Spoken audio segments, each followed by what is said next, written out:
Muy bien, estimados abogados, iniciamos con esta primera unidad y estos son los temas que se van a estudiar en esta primera unidad.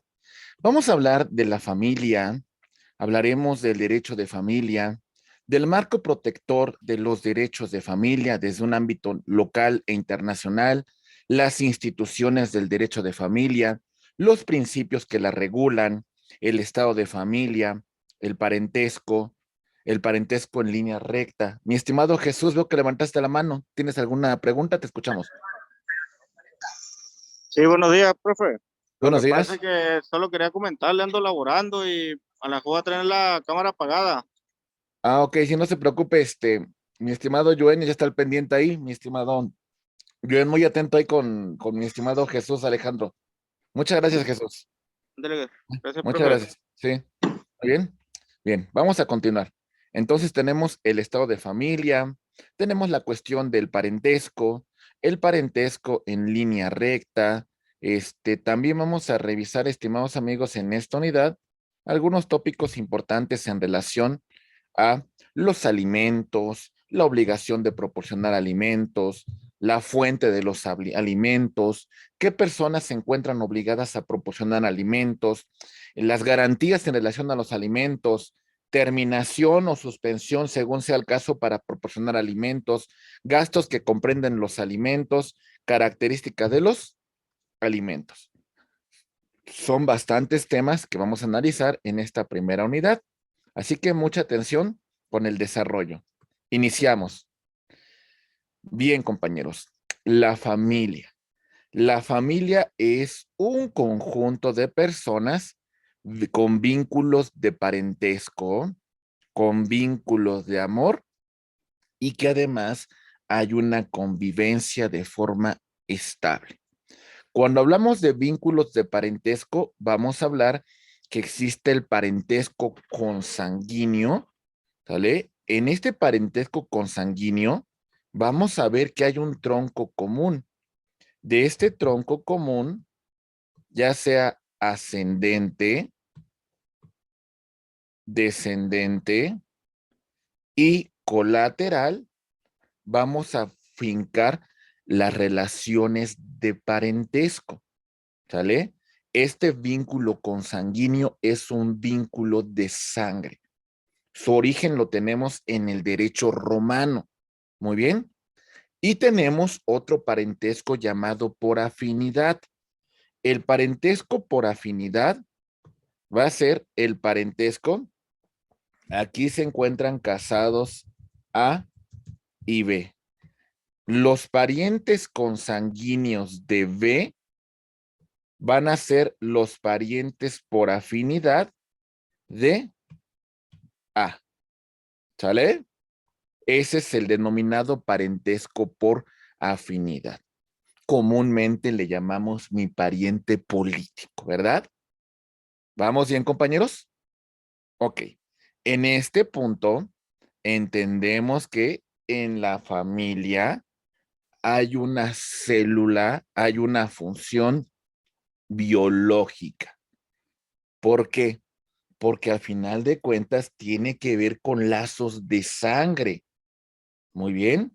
Dicen que la sangre es más espesa que el agua y hasta cierto punto tiene que ver mucho esta cuestión biológica porque lo que somos depende de esa carga genética.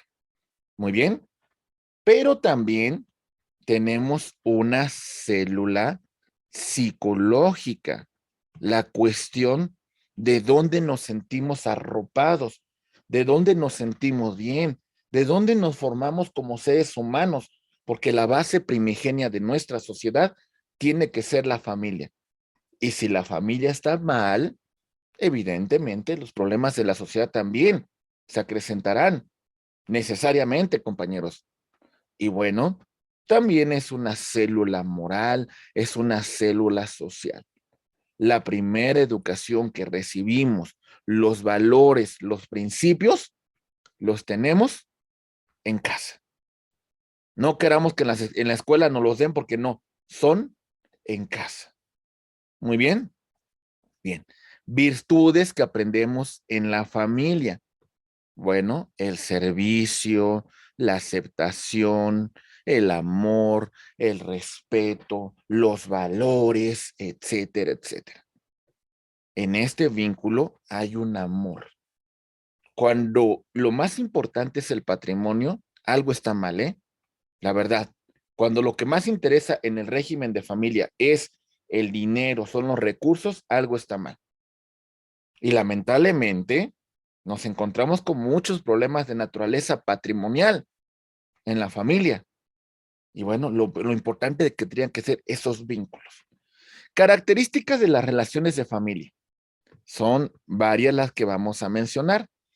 Entre comillas, entre comillas. Se supone que el vínculo que nos une es el parentesco, es la cuestión de la sangre, es el tronco que compartimos con ese ascendiente, descendiente, colateral. Se supone que no hay un contenido patrimonial, pero vamos a darnos cuenta que los principales conflictos de familia tienen que ver con la cuestión económica. Muy bien. En el derecho de familia, en las relaciones, hay derechos y obligaciones que son recíprocos. ¿Esto qué significa? Imaginen que existe un vínculo entre entre A y B. Mientras B tenga la necesidad, por su edad o por sus condiciones, tiene derecho a recibir alimentos. Pero en un futuro, las cosas se podrán revertir y ahora A va a requerir que B le proporcione alimentos. Quien recibe alimentos en un futuro estará obligado a proporcionarlos. Hay derechos y obligaciones que son recíprocos. Muy bien. Ok. También tenemos otra cuestión. Decimos, en este derecho de familia, vamos a verificar que se ejercitan los derechos a favor de su titular, a favor del vínculo que existe, a favor de las instituciones del derecho de familia. El titular es el que los va a ejercer. Y hay un principio que va a regir principalmente a la familia. El tema del interés superior del menor. El tema también en atender una controversia resolviendo con cuestiones de equidad, cuestiones que tienen que ver con género. Esto también es muy importante que lo tomemos en consideración porque son derechos humanos. Muy bien. Mi estimada Yesenia, veo que levantaste la mano, te escuchamos, por favor. Sí, muy buenos días, doctor. En relación a, ya había escuchado sus videos, me acuerdo por la forma en la que explica. Le quería preguntar en relación a lo que había dicho de A y B, de que una vez que alguien recibe alimentos, en algún momento también tiene la obligación de brindarlos. ¿Eso se refiere a padres con hijos o se refiere a en algún momento tener un núcleo familiar? Bueno, hay padres e hijos. O sea, por ejemplo, eh, ¿qué pasa cuando una persona llega a una mayoría de edad, a una cesantía, y de alguna manera a lo mejor ya no puede valerse por sí misma? En ese supuesto pudiese hacer una reclamación y que su hijo le proporcione alimentos, ¿sale? Okay. O Sí, sea, ok. todo esto, como ya mencionamos, son potestades, es un ejercicio que tenemos que reclamar. Si no se reclama, pues entonces no va a existir ese vínculo jurídico para obligar a cumplir al deudor alimentario, ¿verdad? Porque el Estado no lo va a saber. El Estado requiere de la petición de parte que nosotros vamos a hacerle a través de una demanda, a través de una petición que haremos ante la autoridad para requerir el cumplimiento de una obligación. Ok. ¿Sí? Muchas Muy bien. gracias. A sus órdenes. ¿Vamos bien, compañeros? Muy bien. hay otra cuestión también. Son relaciones de interés público. El derecho de familia pertenece a la rama del derecho civil, pero la familia tiene una particular atención de la sociedad, del Estado. Entonces, no hay derecho más público dentro del derecho civil que el derecho de familia. Es más, van a encontrarse que muchos autores desmarcan al derecho de familia del derecho civil, ¿eh? Le dan su propia autonomía, le dan su propia metodología. Inclusive, algunos estados tan es así que lo sacan totalmente del Código Civil y tienen sus leyes especializadas en temas de familia, ¿eh? O sea, nada para que vean la importancia que tiene el derecho de familia. Muy bien. También aquí tenemos otra cuestión. Uno de los principios que rigen al derecho civil es la autonomía de la voluntad. Los particulares pueden hacer cualquier cuestión siempre y cuando no se encuentre prohibida por la ley, no existe alguna restricción. Pero en el tema del derecho de familia, ese punto hasta en un momento se va a encontrar limitado. Hay ciertas limitaciones en ese ejercicio. Muy bien. Mi estimado Emanuel, te escuchamos, por favor. Buenos días a todos, compañeros. Sí, nada más para complementar y en forma de duda también me surgió y me resonó en la mente que el derecho de familia se va por la vía sumaria y no por la vía ordinaria. Es por eso, ¿no? Que se prioriza tanto que le dan esta manera de llevar el juicio.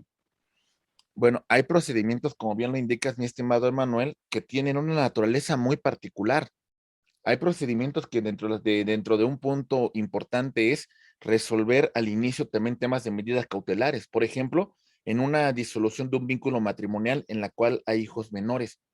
Una de las medidas cautelares que tenemos que resolver ipso facto, así de sí, en primer momento, es el tema de los alimentos, es el tema de la guardia y custodia, por la situación que requiere ese tratamiento en particular. Efectivamente, como usted lo dice, mi estimado Emanuel, dentro de los conflictos en derecho de familia, hay procedimientos muy particulares. Por lo menos hoy vamos a platicar a grosso modo, por ejemplo, del divorcio. Vamos a platicar hasta cierto punto del tema de adopción. Vamos a platicar de cuestiones, por ejemplo, referente con el concubinato y demás cuestiones que, bueno, vamos a ir complementando, ¿vale? Muy bien. Perfecto. Muchas gracias, mi estimado Manuel. Mi estimado Luis, te escuchamos, por favor. Buenos días, Doc. Perdón que no tenga mi cámara encendida, pero ando en el trabajo.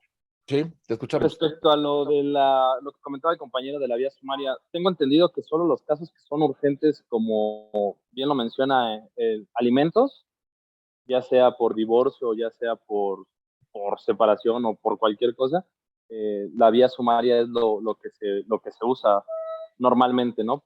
Por lo mismo de la resolución inmediata ipso facto que existe para proteger el bien superior del menor.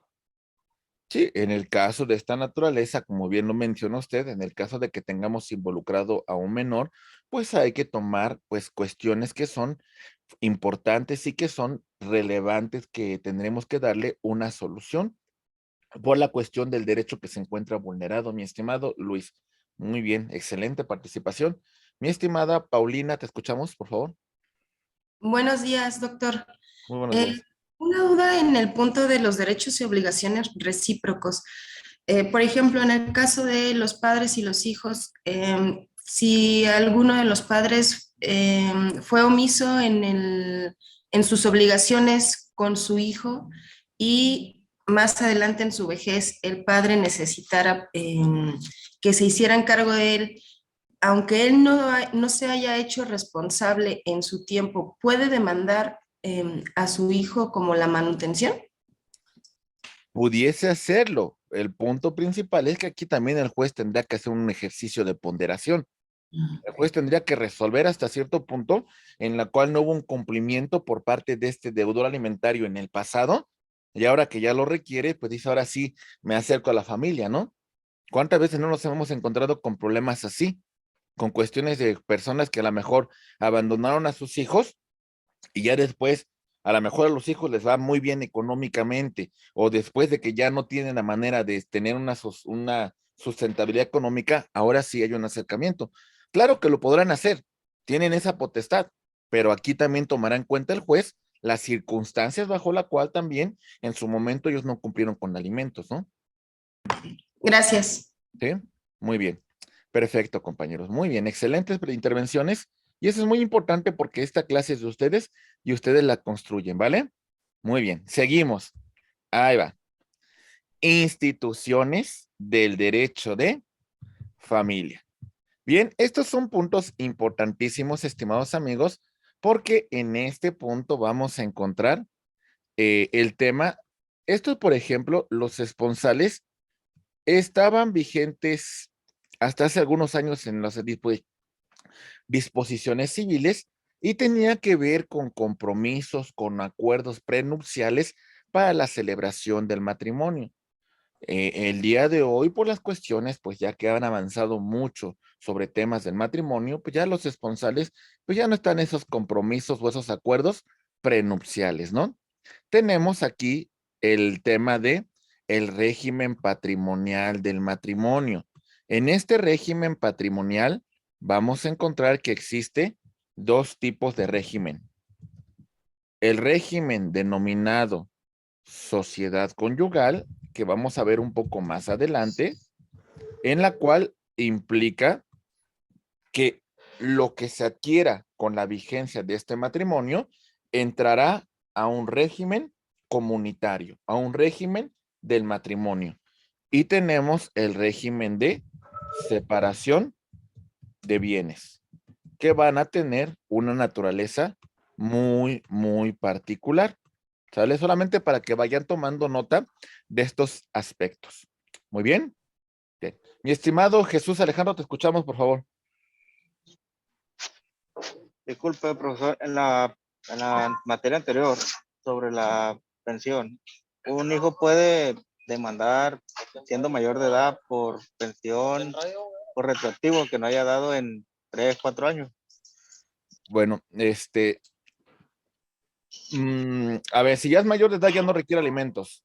¿Sale? Lo que sí podría ser a lo mejor reclamar alguna cuestión que en su momento le hubiese correspondido recibir alimentos, pero ya en la mayoría de edad, ya no. El problema que le va a ser muy complicado a la persona acreditar que en su momento hubo un incumplimiento, porque no lo solicitó, porque no lo requirió en el momento oportuno. Creo que esa va a ser la complicación que tendría esta persona. Muy bien. Mi estimado, ¿sí? Muy bien, sí, está Sí, muy bien.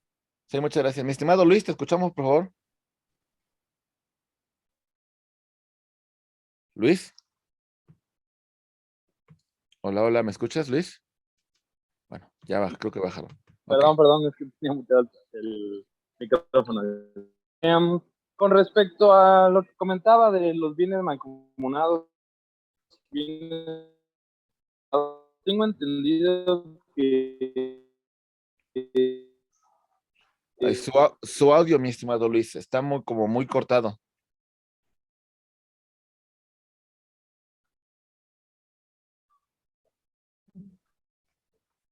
Luis. Bueno, en lo que... Okay. ¿Me escucha, Luis? No, está muy cortado su audio, Luis. Se corta mucho. Luis, bueno. En lo que Luis nos ayuda con su conexión, mi estimada Miriam, te escuchamos, por favor. Una pregunta. ¿En qué casos un joven con mayoría de edad sí pudiera reclamarle al padre un pago de pensión con la cual incumplió antes de la mayoría de edad? Probar.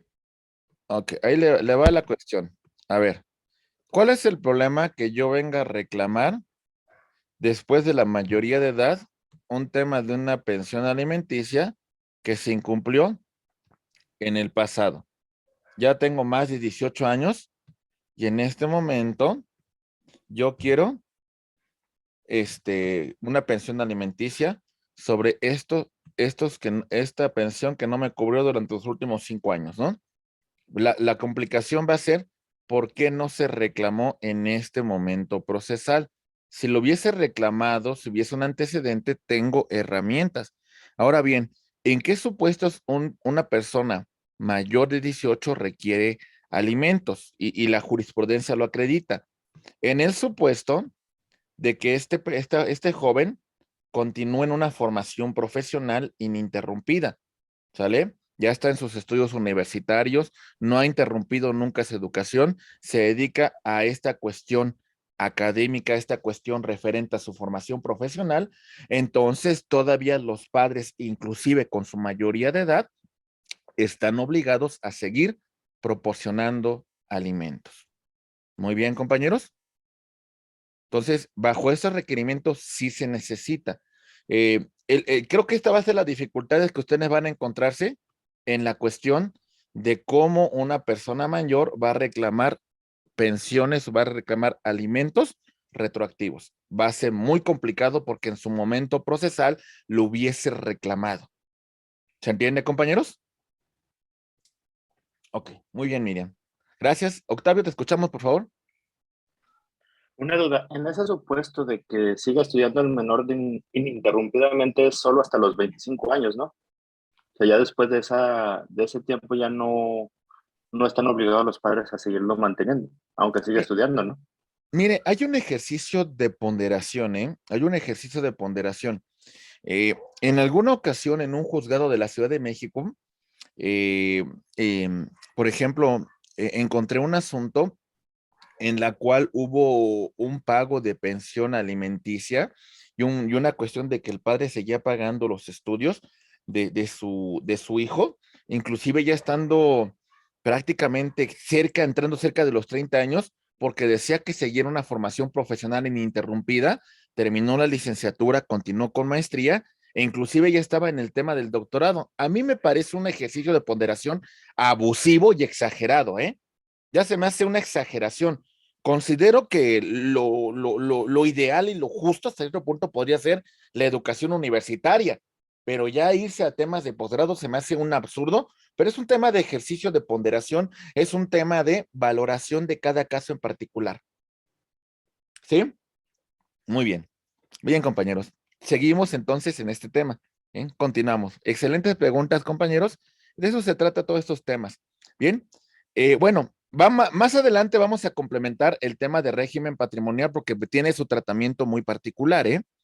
También hablamos de que en algunos supuestos existe un tema de nulidad en el matrimonio. Vamos a ver cuáles son los supuestos para declarar la nulidad. También nos encontramos con la separación del vínculo matrimonial, lo que va a llevar con la disolución a través de la figura del divorcio. Estos puntos también van a ser analizados cuando hablemos sobre el matrimonio. Hay figuras muy particulares que tienen ciertas características con el tema del matrimonio. Por ejemplo, en este punto en particular, podríamos hablar de matrimonio, sociedad de convivencia y tenemos también el tema del concubinato. Muy bien, tienen un tratamiento muy particular. Por ejemplo, el matrimonio es la unión de dos personas de ayuda mutua, de amor incondicional, de respeto, etcétera, etcétera. La sociedad de convivencia, imaginen que un hijo soltero vive con su tía que se encuentra sola y, bueno, este es su sobrino, más que nada sería sobrino, ¿no? Sobrino soltero vive con su tía que también se encuentra sola y de alguna manera a lo mejor las prestaciones de seguridad social que tiene él pues las comparte con su tía, ¿verdad? Porque dice, pues vivo con ella, los dos compartimos un hogar, vivimos juntos, y ese es un régimen en particular que se va a garantizar también por el Estado. Y en el tema del concubinato, vamos a ver esta relación de hecho entre dos personas. Los códigos civiles siguen diciendo que concubinato es un vínculo de hecho entre un hombre y una mujer en la cual no subsiste un matrimonio y tampoco existe un impedimento para contraerlo. La Suprema Corte ha dicho que el concubinato puede también darse en personas del mismo sexo. Muy bien, esto vamos a complementarlo un poco más adelante, ¿sale? Solamente para que lo vayamos entendiendo. Muy bien, perfecto. Tenemos también regímenes particulares dentro del derecho de familia. Por ejemplo, el tema de la filiación es el vínculo que va a existir entre padres e hijos. Muy bien. Este vínculo es ese vínculo de sangre, es ese vínculo de filiación que en la minoría de edad de los hijos, los padres van a ejercer una tutela particular que conocemos con el nombre de patria potestad. Muy bien. ¿Y qué pasa en el supuesto de que tengamos una persona que siendo menor, nadie ejerce la patria potestad sobre él, o siendo mayor, no puede valerse por sí misma? En este punto, vamos a verificar la figura de la tutela. Muy bien, abogados. ¿Vamos bien? ¿Sí? Ok, bien. Sí. A este tema lo conocemos como la tutela y cuando el tutor administra bienes del pupilo, este tutor puede ser supervisado por un curador, una figura que vamos a conocer como la curatela, ¿sale? Para vigilar que el tutor cumpla con su función. ¿Bien? ¿Sale? Ok. Tenemos también en este punto en particular el estudio del estado de familia, el vínculo que va a tener una persona. El estado de familia tiene distintos puntos de partida, distintas fuentes. Comprendamos cuáles son. Ahí va. El estado, vamos a conocer que puede ser derivado de el matrimonio, de la filiación, de la adopción. Muy bien. Y aquí, por ejemplo, ya mencionábamos sociedad de convivencia, concubinato. Muy bien. ¿Vamos bien, compañeros? Y por supuesto, en todos estos elementos de la familia, el derecho a los alimentos. Muy bien. Vamos a empezar con el estado de familia, si me lo permiten. Vamos, esto solamente es un pequeño preámbulo. Vamos a ir avanzando y conociendo un poco más sobre estos temas. ¿Sí? Seguimos. Ahí va. Atentos, por favor. Ok. En el estado de familia vamos a encontrar a estas personas físicas en las cuales tenemos un vínculo, tenemos una relación dentro de la familia. ¿Cuál es nuestra relación? Pues depende de la posición en la cual nos encontremos, ¿no? Podremos ser en este momento los padres, tenemos hijos y a lo mejor nuestros hijos tienen hijos, entonces son nuestros nietos, y a lo mejor también tenemos la dicha de tener a nuestra madre y nuestros padres, ¿vale? Y también, por supuesto, tengo a mis tíos, tengo a mis primos, dentro de mis hermanos también tienen a su vez sus hijos, mis sobrinos, etcétera, etcétera. Depende la posición que tengamos dentro de la familia, pero todos tenemos un rol. ¿Lo comprendemos, compañeros? Muy bien. En el derecho de familia, los parientes más próximos excluyen a los más lejanos. Muy bien. Entonces, también esta es una cuestión muy importante. Los parientes más próximos excluyen a los más lejanos. Ahorita hablamos del parentesco en particular. El orden de la familia va a corresponder ese cúmulo de derechos y deberes que tenemos como miembros de la familia. ¿Lo comprendemos, compañeros? Muy bien. Y empezamos con una cuestión, el parentesco. Esto es algo que no podemos pasar por desapercibido porque es una parte fundamental de nuestra familia.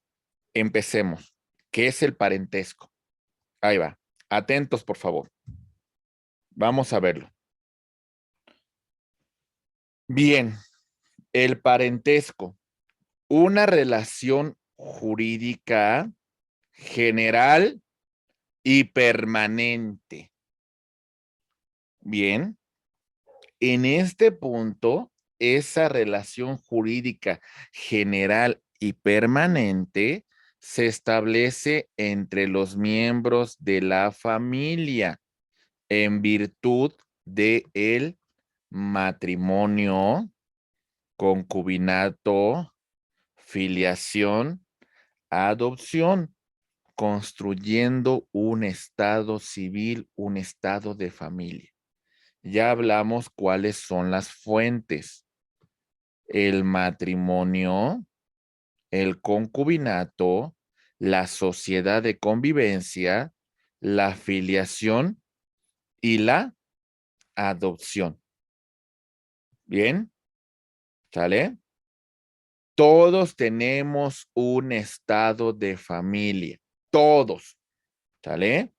Las personas, a lo mejor tenemos por ahí una cuestión cuando somos expósitos, cuando somos abandonados, pues sí, nos faltaría conocer nuestro origen, nos faltaría saber quién es mi pariente consanguíneo, pero a lo mejor después de ese vínculo voy a tener personas que se hagan cargo de mí, mis padres adoptivos. Ahora sobre ellos existe un vínculo. ¿Se entiende, compañeros? Cuando tengo mis hijos, sobre mis hijos hay un vínculo, ¿sale? Los voy a representar en su minoría de edad, pero en su mayoría ellos van a tomar sus propias decisiones y ellos a su vez van a ejercer, si tienen hijos también, un tema de filiación. Hay que aprender a separar hasta dónde está nuestra obligación, porque también a veces asumimos roles que no nos corresponden. Y entonces, pues lamentablemente, dejamos que otras personas pues digan, pues bueno, ya no me hago cargo de este vínculo y que se haga cargo el abuelo, que se haga cargo el tío, pues porque quieren, ¿verdad? Pero no, o sea, hay que entender que son obligaciones que nacen de este vínculo, ¿verdad? Dos clases. Bien, fíjense que en el derecho romano, los romanos tenían tres tipos de familia, así se estableció en un origen. La familia agnata, la familia cognata y la familia por afinidad. En la familia agnaticia, los vínculos entre las personas eran vínculos de poder. El pater familias por encima de toda su casa. tenía el derecho de vida y de muerte sobre sus miembros. Si quisiera, podía matar a su esposa, a sus hijos. En un origen no había ninguna limitación. La cognata o cognaticia, ya encontramos el vínculo que hoy conocemos, los vínculos de parentesco entre los padres y los hijos por esos vínculos de sangre. Ya no hay un parentesco civil que se establecía hasta hace algunos años entre adoptante y adoptado, ¿eh? El adoptado entra dentro de esta familia. El adoptado es como si fuera un hijo de sangre, sin ninguna diferencia. Y el de afinidad, como ya mencionamos, son los parientes consanguíneos de mi pareja. Muy bien. De mi cónyuge, concubina, concubino, etcétera, etcétera. ¿Ok, compañeros? Ok, entonces entendemos esto. Por favor, cuando hablamos del parentesco consanguíneo, hablamos de que las personas descienden de un mismo progenitor. Y la afinidad se adquiere con los parientes consanguíneos de mi pareja. Muy bien. Esos son mis parientes por afinidad. ¿Cómo le llamamos en México? Mis parientes políticos, ¿verdad? Muy bien. Perfecto. Seguimos. Ahí va. Atentos. Y ahorita vamos a ver muchas cosas que pues son muy interesantes. Ahí va. Bien. En estos parentescos hay líneas rectas, ascendente, descendente, colateral. Por ejemplo, si yo les hablo de la línea recta, ascendente y descendente, pongan mucha atención al siguiente ejemplo. Ahí va. Homero con Bart. Entre estos hay un parentesco consanguíneo en línea recta. Si lo vemos desde Homero, es un parentesco en línea recta descendente. Si lo vemos desde Bart, sería en línea recta ascendente. Entre ellos dos hay un grado de parentesco en primer grado. Muy bien. Ahora Homero tiene a su papá, Abraham. Entre Homero y su padre hay un vínculo de primer grado. ¿Vale? Depende de qué grado lo veamos. Ascendente de Homero hacia Abraham, descendente de Abraham hacia Homero. Y tenemos que el parentesco con su nieto son dos líneas. Abraham y Bart tendrán un parentesco en segundo grado. ¿Vamos bien? ¿Sí? ¿Ok? Perfecto. Seguimos.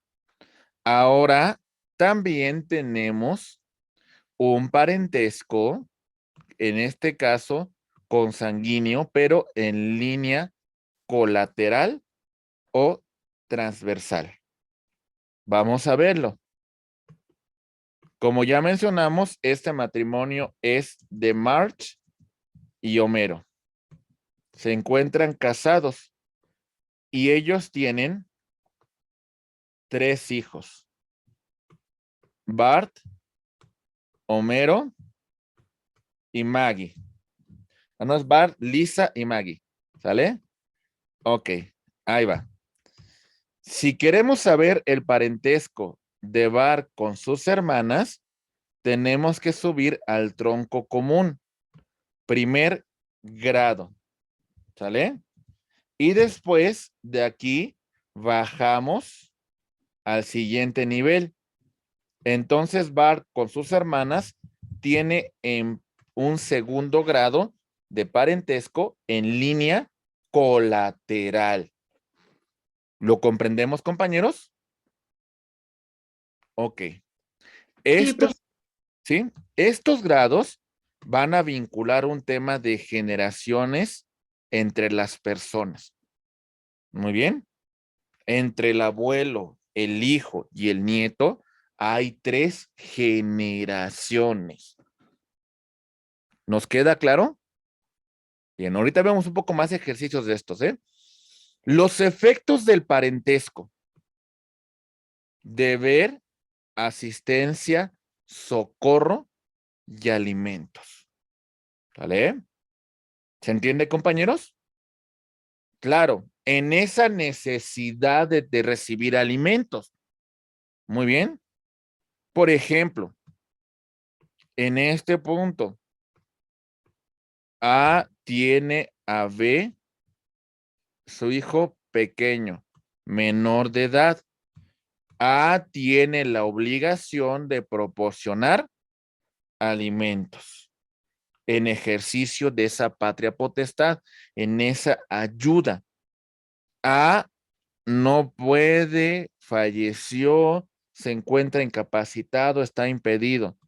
Si no tiene a su otro pariente en primer grado, entonces esta obligación le pudiese corresponder al pariente en segundo grado en línea ascendente, que serían los abuelos. ¿Vale? Salvo el tema de cesantía, el tema de alguna incapacidad, pues bueno, ya no le correspondería. Pero entonces también tendríamos otros parientes en segundo grado, que serían, bueno, para este menor no serían segundo grado, para este menor sería los de tercer grado, perdón, que en este caso pudiesen ser los tíos. Los parientes más próximos excluyen a los más lejanos. ¿Lo vamos comprendiendo, compañeros? Ok, por ahí vi una manita que creo que después bajaron. ¿Vamos bien? Era Yoli, pero ya nada más era para preguntar si eran los tíos, pero ya, Sí. gracias. Muy bien, Claudia, a tus órdenes. Muchas gracias. Muy bien. Ok, seguimos. Ahí va. En este parentesco también hay impedimentos matrimoniales. No nos podemos casar con un pariente consanguíneo. Si no más recuerdo, hasta el 4º grado, ¿eh? Muy bien. Ok. Tenemos derecho a la sucesión legítima. ¿Vale? Pero aquí los parientes más próximos excluyen a los más lejanos. Y también una tutela legítima. Si en algún futuro mi pareja, mi esposa, mi concubina, mi concubino, etcétera, etcétera, cae en una situación que requiere que yo lo represente, que yo lo asista por alguna cuestión de incapacidad, pues bueno, hay derecho a una tutela legítima. Muy bien, compañeros. Ok, no se nos olvide el tema de el parentesco. Ahí va. Veamos el siguiente ejemplo. ¿Ven? Entre este señor y este otro, hay un parentesco en primer grado. Línea recta. Muy bien. Entre este señor y este pequeño, que es hijo de su hijo, hay un parentesco en segundo grado, porque llegamos al padre y después bajamos al nieto. Este señor, a su vez, tiene a su abuelo, segundo grado, pero este abuelo sobre su bisnieto sería en tercer grado. ¿Por qué? Porque siempre subimos así al tronco común. Primer grado, segundo grado, tercer grado. ¿Sale? Depende desde qué punto de vista lo veamos. Si lo vemos desde esta persona, sería descendente. Y si la vemos desde este pequeño, sería ascendente. Muy bien. ¿Sí? ¿Vamos bien con estos grados? Ok. Bien. No se me pierdan. Rápidamente. Aquí está. Abuelo, padre, nieto, bisnieto. Vayan contando los grados por generaciones. Primer grado, segundo grado, tercer grado. Esto depende de las generaciones que estamos revisando. Ahora bien, el colateral. Ahí está. El parentesco en la cual vamos a partir de un tronco común y bajamos al pariente colateral. Muy bien. Ahí va. Atentos. Vamos a ver un ejercicio. ¿Cuál es el grado de parentesco que tengo con mis tíos? Mis tíos de mi lado materno. Aquí voy yo. Subo a mi madre. Sería primer grado. Pero no me bastaría con ella para saber el parentesco con mi tía. Tendría que subir a mis abuelos. Y ahora sí, de mis abuelos, bajo a mi tía. Primer grado con mi madre. Segundo grado con mis abuelos. Bajamos a mi tía. Tercer grado. Muy bien. El hijo de mi tía, ¿qué sería? Mi primo, ¿verdad? Mi primo, entonces, ¿qué grado sería? Cuarto grado. Cuarto grado. Cuarto grado. Muy bien. Ok. Vámonos a nuestros sobrinos. A. Subimos a sus padres. B. Bajamos a mi hermano. C. Y después a sus hijos. D. Primer grado con mis padres. Segundo grado con mis hermanos. Y tercer grado con mis sobrinos. ¿Vamos bien? ¿Cuál es el grado de parentesco que tengo con mi tío abuelo? Ahí va. Subimos con nuestros, por ejemplo, Padres. después, abuelo, y no me bastaría con ellos, ¿eh? Porque aquí estoy hablando del hermano de mi abuelo.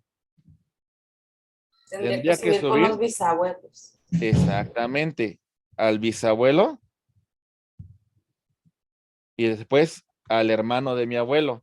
Sería primer grado mis padres, segundo grado mis abuelos, tercero mi bisabuelo y cuarto mi tío abuelo. ¿Vamos bien, compañeros? Sí. ¿Sí? Ok, muy bien. ¿Dudas sobre el parentesco en línea recta, ascendente, descendente y colateral? ¿Sale? No, profesor, ninguna. Ok, muy bien. Seguimos. Ahí va. Mi estimada Vanessa, te escuchamos, por favor. Solo tengo una duda. El grado ahorita que explicó sería colateral, por ejemplo, con mi sobrino, con mi tío. Exactamente. ¿Sí? Es consanguíneo, pero sería colateral. Okay. Porque Muchas gracias. Porque el parentesco en línea recta tiene que ver por el tronco común, ¿sale? Sus padres, sus abuelos, sus bisabuelos, sus tatarabuelos y así sucesivamente. ¿Vale? Muy bien. Muchas gracias. A sus órdenes. ¿Cuál es el grado de parentesco que tenemos con su tatarabuelo? ¿Cuál sería? Ascendente. ¿Pero qué sería? Ascendente. En línea ¿Qué grado? grado? Línea Como el recta, grado. ascendente. A ver, primer línea grado, recta. mis padres. Segundo grado, mis mis abuelos. Tercer grado, mi bisabuelo. bisabuelos. Cuarto grado, mi Mi tatarabuelo. tatarabuelo. ¿Sale? Cuarto grado. Cuarto grado en ascendente. ¿Sale? Muy bien. Perfecto. Muy bien. Seguimos. Los alimentos. Muy bien. Es un tema muy relevante, estimados amigos, y por supuesto que tenemos que mencionar qué son los alimentos, ¿verdad? Una cuestión tan básica y tan importante para el ser humano, para su subsistencia. Los alimentos y la obligación alimentaria. Los alimentos son las asistencias que la ley señala que tiene derecho una persona a recibir para su sustento y supervivencia. Vean lo que mencionamos, asistencias. No me refiero solamente a la cuestión de la comida, de los alimentos que consumimos. No, compañeros. En este punto en particular, dentro de los alimentos, hablamos, por supuesto, de, valga la redundancia, de los alimentos, hablamos del vestido, hablamos del tema de la educación, hablamos del tema de la habitación, ¿sale? Hablamos también de asistencia en caso de enfermedad. Muy bien. Y por supuesto también tendríamos que incluir el tema del recreo, el tema de la distracción. En el tema de los alimentos hay que tomar en cuenta dos cuestiones importantes. La necesidad de recibir alimentos, pero también la posibilidad del deudor, ¿verdad? ¿Se entiende, compañeros? Si el deudor gana 5,000 pesos, muy bien. Si el deudor gana 5,000 pesos mensuales, ni modo que le exija una cantidad superior a esos 5,000. También hay un mínimo vital. Esa es su posibilidad. ¿Me entiende? ¿Vamos bien? Mi estimado Luis, te escuchamos, por favor. Otra vez, hace rato se me cortó. Doctor, con respecto a este tema, se supone que por eso se estima más o menos el 25% de los ingresos mensuales total de aquel deudor para que los destine a alimentos por menor, ¿no? Ya que si tiene más de 2 o 3 menores, ya ahí se hace una regla mínima, pero también él tiene que subsistir con cierta cantidad de sus ingresos. Por eso es que se supone que se toma como media el 25% de todos sus ingresos mensuales. Claro, ahí también, como usted bien lo indica, hay un mínimo vital, ¿verdad? También hay una situación que hay que tomar en consideración. La Corte lo ha establecido, ¿no? Entonces, por ejemplo, valga la redundancia, compañeros, tenemos a este sujeto que gana muy poco, máximo recibe 8,000 pesos al mes, y el señor tiene 3 acreedores alimentarios, ¿sale? Imagínense si considerábamos en este punto, pues quitarle el 25%, este señor se quedaría con un 25%, porque el resto lo estaría repartiendo. Entonces también hay un mínimo vital. Aquí lo que va a hacer el juez de los familiares es una ponderación. También no le vamos a poder sacar pues más dinero a este señor. En esta medida, pues esta sería su posibilidad económica. Muy bien. Sí. Mi estimada Mariana Nayeli, te escuchamos, por favor.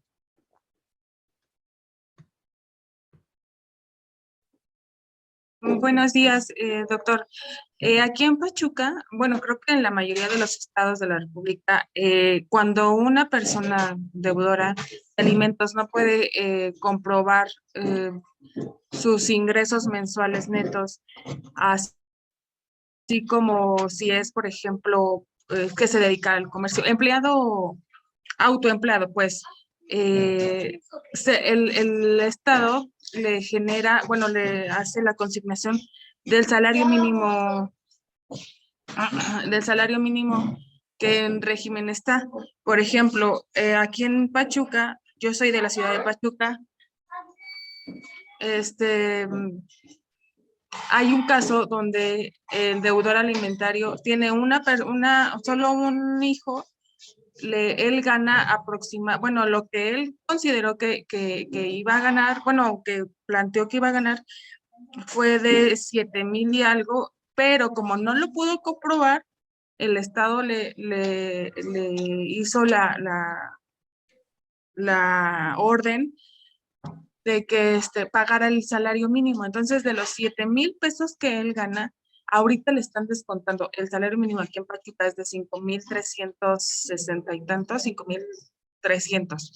Entonces, de los 7,000 que gana, ahora le descuentan 5,300. Entonces, ya nada más le quedan 1,700 pesos para subsistir durante el resto del mes, porque eso es un salario mensual. Ahí, ¿cómo podríamos,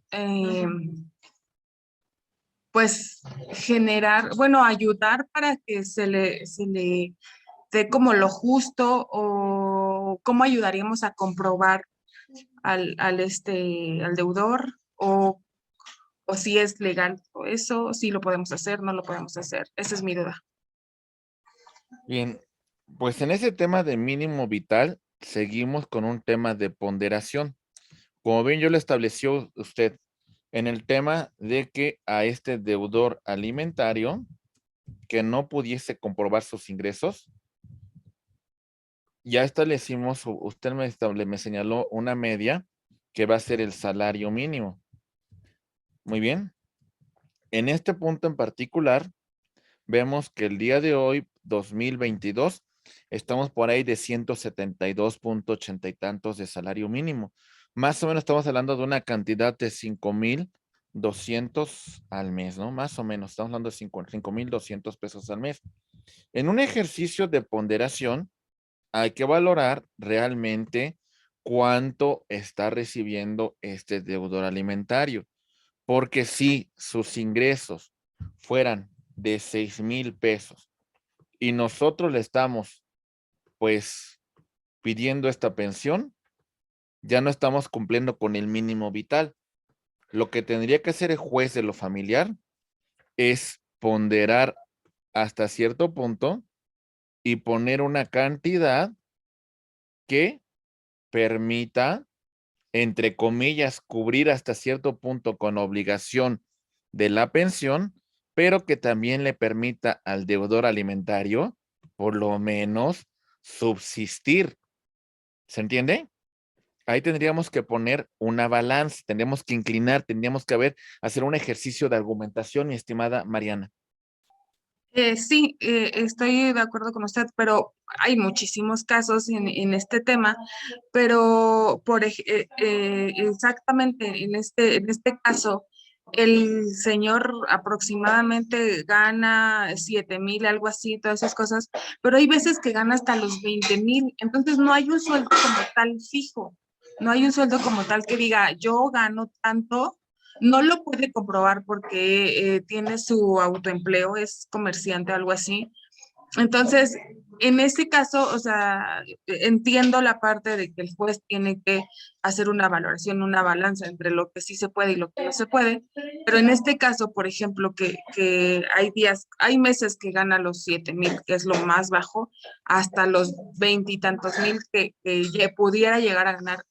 Eso es mi duda, o sea, mi inquietud de saber cómo un juez o cómo yo, persona, que pueda decretar eso, cómo lo puedo resolver.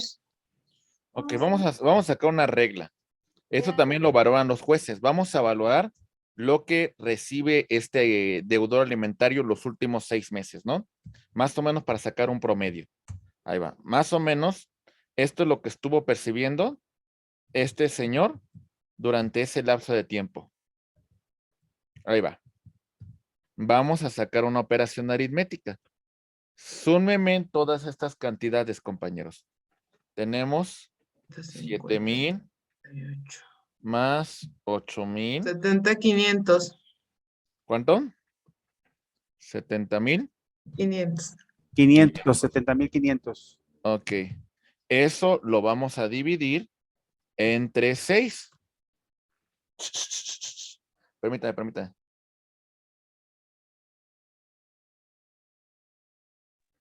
Perdón, es que aquí se me vino mi mascota y aquí se subió a mí. Permítame. Entonces lo dividimos entre 6. ¿Cuánto sale? 11,750. 11,750. Bueno, más o menos esa es una cantidad que podría tomar en consideración el juez para fijar un tema de una pensión, y de aquí, en este punto en particular, fijará un porcentaje que sea necesario para el tema de los alimentos. Muy bien, compañeros. Podría ser un factor para determinar este punto. ¿Ok? Sacamos un promedio. ¿Vamos bien, compañeros? Muy bien. Sí. Muy bien. Mi estimada Raquel, te escuchamos, por favor. Una pregunta, cuando tiene los 3 hijos de diferente esposa, entonces el 25% se les asigna entre los 3 niños o el 25% a cada niño. No, a ver, es de que esto, como seguimos platicando, depende de en este caso, la posibilidad también del acreedor. Si nosotros cubriéramos el 25% para cada menor, estaríamos hablando que dejaríamos al deudor alimentario con un 25%. A lo mejor la regla pudiese cambiar aquí para el juez de lo familiar y decir, bueno, no podemos dejar en este estado a este deudor. No vamos a retirar el 25, vamos a hacer el 20% para cada pequeño, para que por lo menos esta persona se quede con un 40%. O sea, es un ejercicio de ponderación. Ok, muchas gracias. Muy bien, muy bien. Mi estimado Carlos, te escuchamos, por favor. Gracias, doctor. Desgraciadamente no sé si pasa en todos los países o específicamente en este, que por desgracia la gente mañosamente no dice su salario real.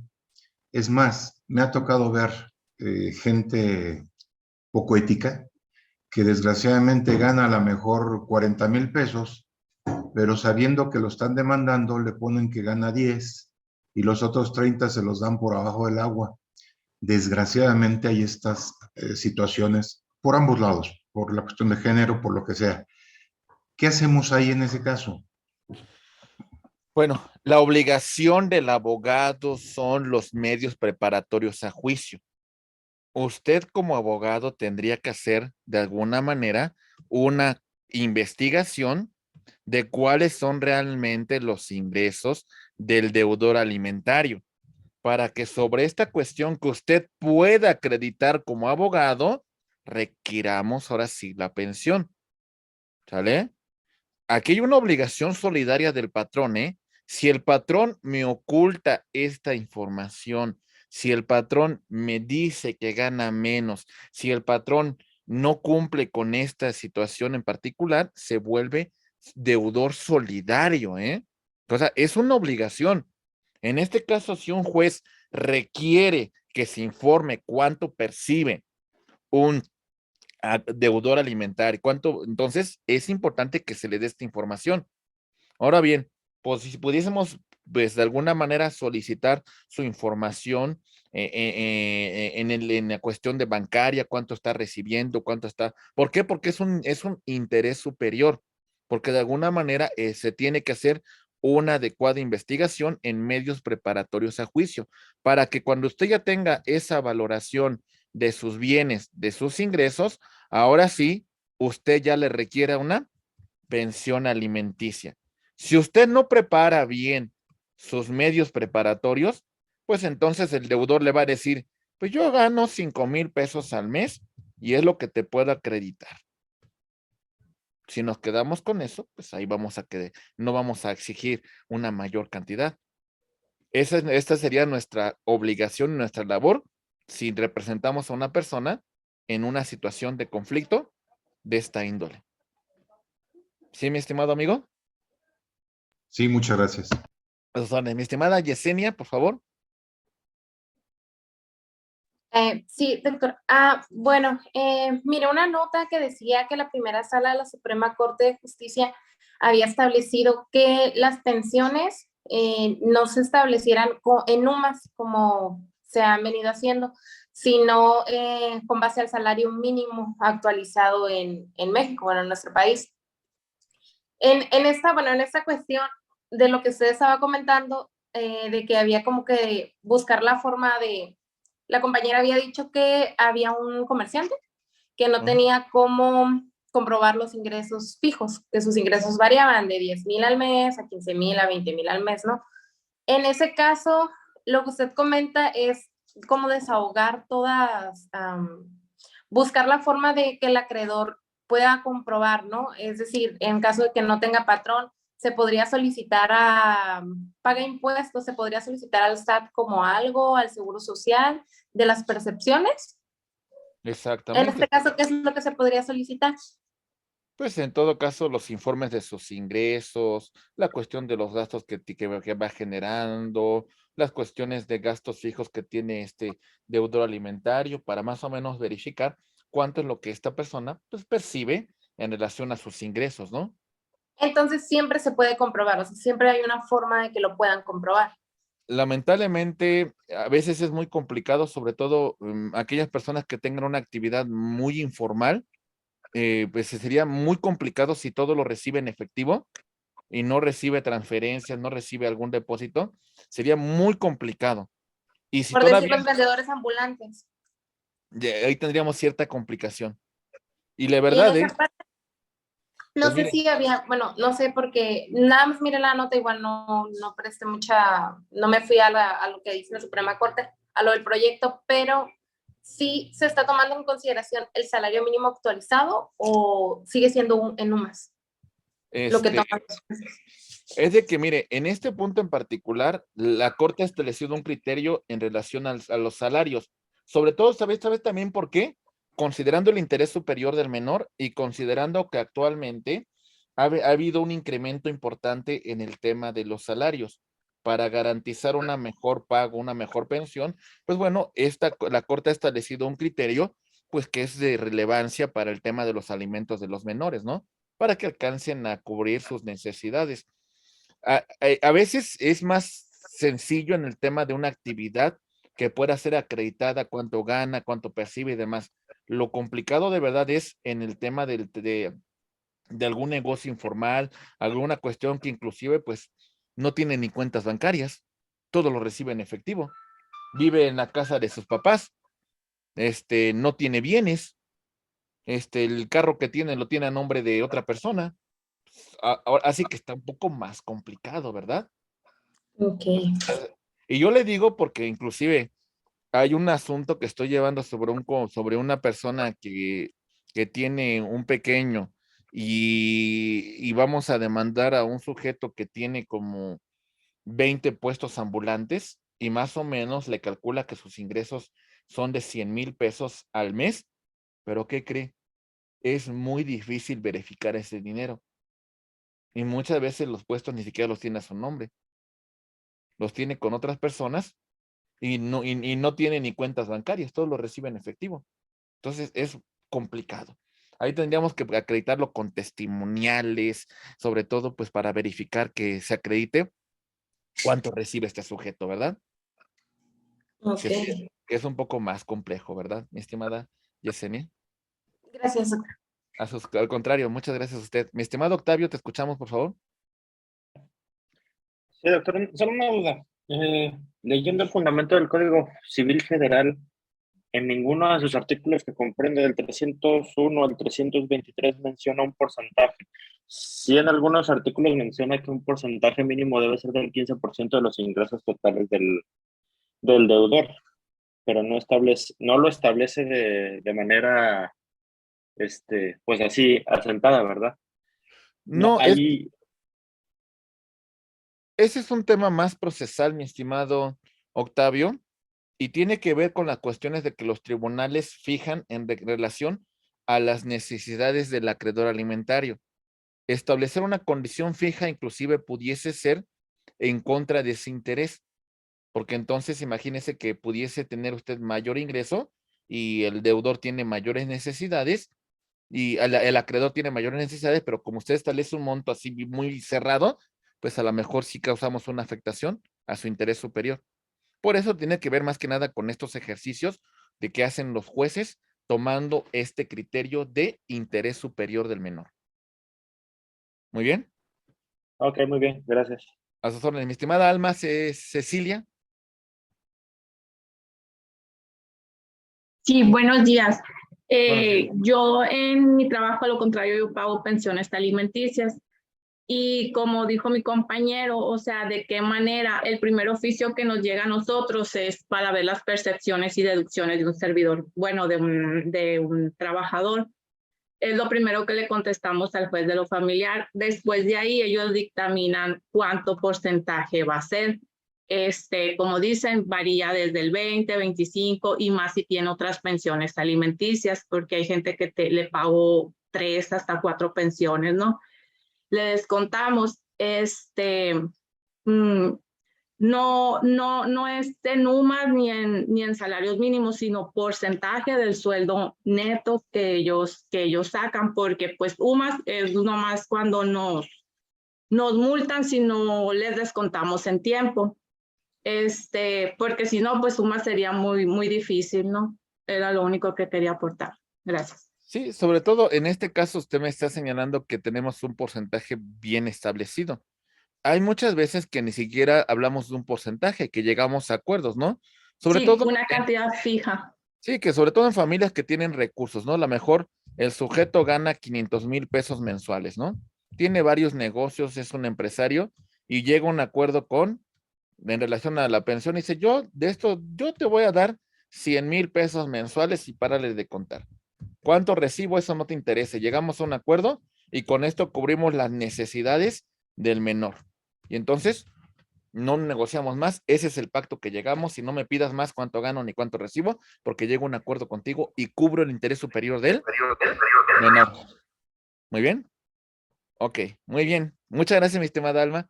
Paloma, Luis y José, y ya, porque si no vamos a seguir, tenemos que seguir avanzando. Paloma, te escuchamos, por favor. Hola, buenos días. Buenos días. Yo tengo una duda. Conozco un caso de una persona que está, se puede decir, pensionada, pero no cuenta con un certificado médico que lo avale. Entonces, esta persona no se hace cargo de las obligaciones correspondientes sobre sus hijos. Entonces, él dice que porque es una persona con una discapacidad, lo operaron de la columna y por eso no se hace responsable de los gastos que le pertenecen. Ahí, ¿cómo podría procesar ese caso? Bueno, reiteramos, necesidades del acreedor, cuidado con los micrófonos, compañeros, del acreedor y posibilidades del deudor. Si de alguna manera nos encontramos un deudor que tiene una discapacidad, un deudor que no tiene la posibilidad de trabajar, un deudor que no tiene ingresos, un deudor que se encuentra en una situación vulnerable, entonces pues vamos a tener una situación muy compleja y en esta situación el juez de lo familiar podrá decir en este momento, mientras tiene esta incapacidad, mientras tiene esta imposibilidad, pues un tema de suspensión del tema de la pensión, tendríamos que verificar si el otro de sus deudores alimentarios pudiese cumplir con esta necesidad hasta que exista la posibilidad material de que esta persona pueda cumplir, porque tampoco vamos a exigir a una persona que no tenga la posibilidad, que apenas si subsista, que él tenga también estas necesidades por su condición, de que cumpla. Muy bien. Ok. Rápidamente Luis y José Gallardo, porque si no, no avanzamos. Luis. Luis. Luis Bartlas, ¿sí? Doctor, yo tengo una duda. Aquí en Querétaro estoy llevando una situación de un convenio de pensión alimenticia, se elevó a cosa juzgada.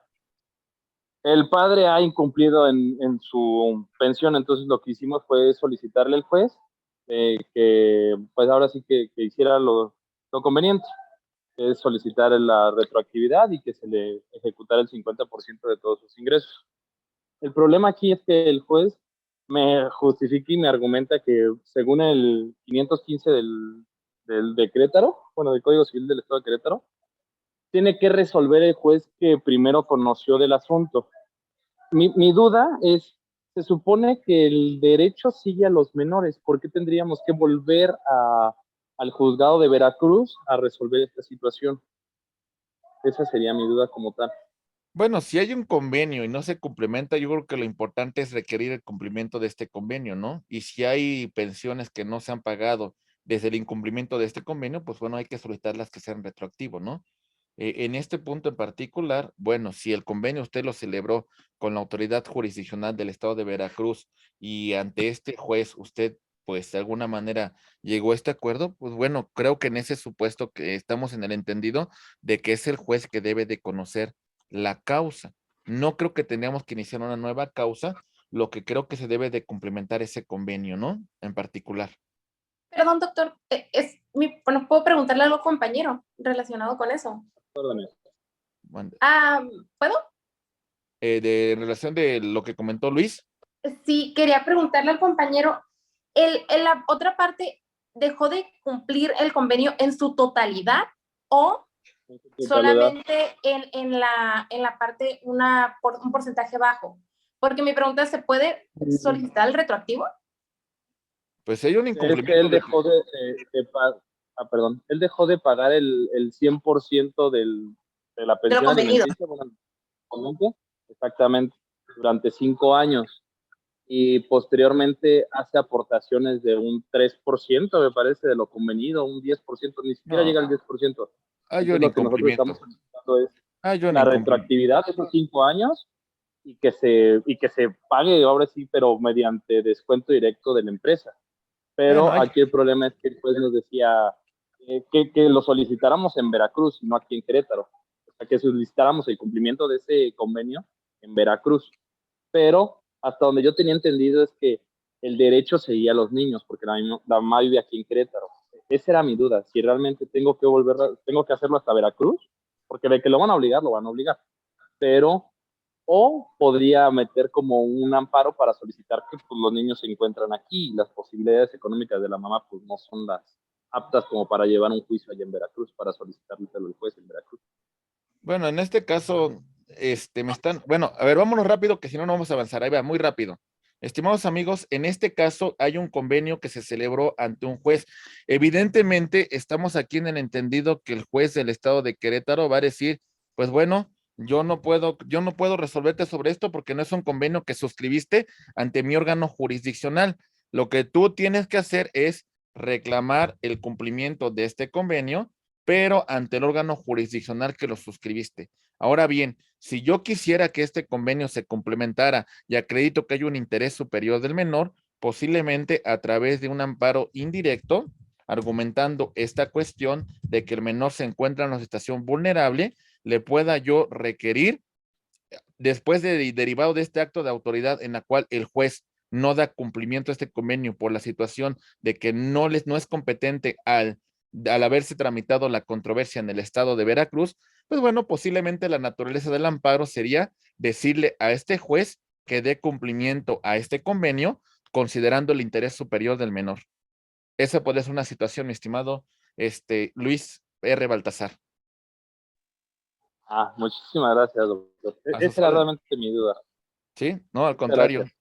Sí, muy bien, mi estimado José Gallardo, rapidísimo, que si no vamos a avanzar y si no vamos a retrasarnos más. Te escuchamos rápidamente, por favor. Gracias, así rapidito. Yo nada más tengo una duda. Dijimos que es el 25% lo que marca la ley o pudiera ser un porcentaje más alto.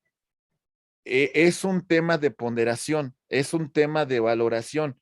El juez analiza cada caso, pero normalmente esas son las bases bajo las cuales más o menos se están resolviendo los jueces de lo familiar.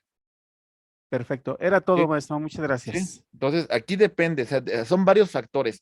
Recuerden que inclinar balanza implica también un tema de derechos humanos. Inclinar balanza, ponderar, argumentar, implica una cuestión de que vamos a valorar cada caso en particular.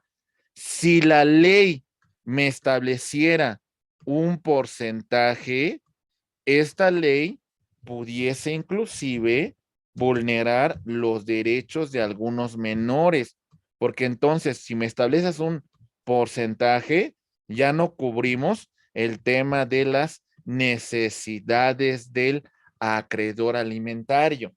Imagínense un acreedor alimentario que tenga autismo, un acreedor alimentario que requiera algunas condiciones en particular que se le deban de otorgar. Hay que valorar cada caso. Entonces, cuando yo me encuentro a dos menores que requieran pensión alimenticia, por ejemplo, vamos a poner este ejemplo, compañeros. Ahí va. Tenemos dos menores de edad. El padre tiene que otorgar pensión sobre esos dos menores. Este es de un matrimonio y este otro es de otro matrimonio. Pero este pequeño tiene una situación de discapacidad, tiene autismo y tiene otras condiciones que deberán de pues tomarse en consideración. Decimos, si bien es cierto que hay un tema de equidad, pero también hacer una distinción tampoco implica que estoy siendo no equitativo, estoy siendo desigual, sino todo lo contrario.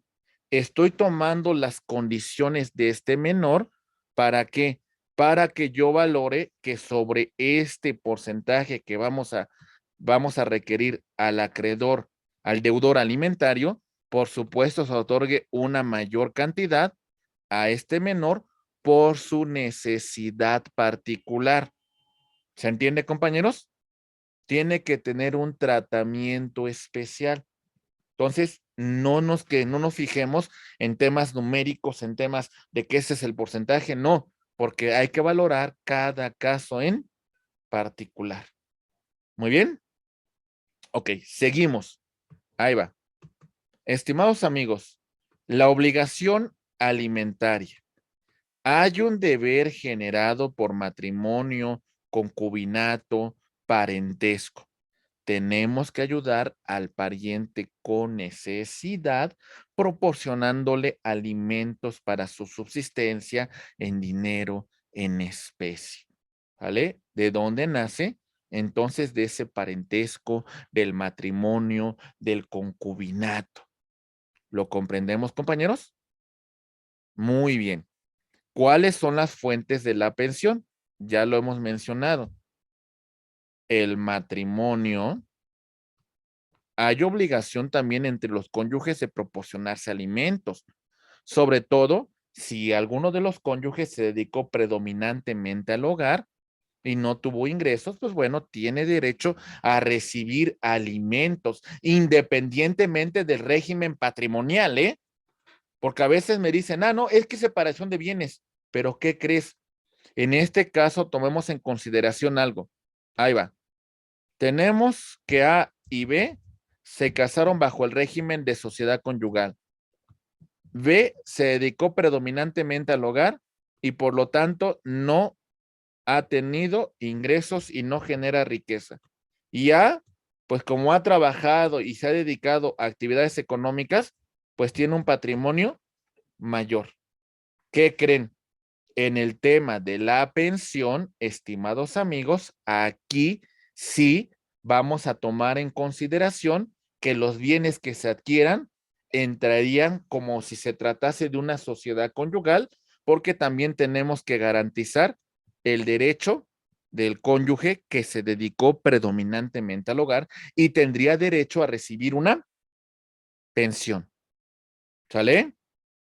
También, ahí les va.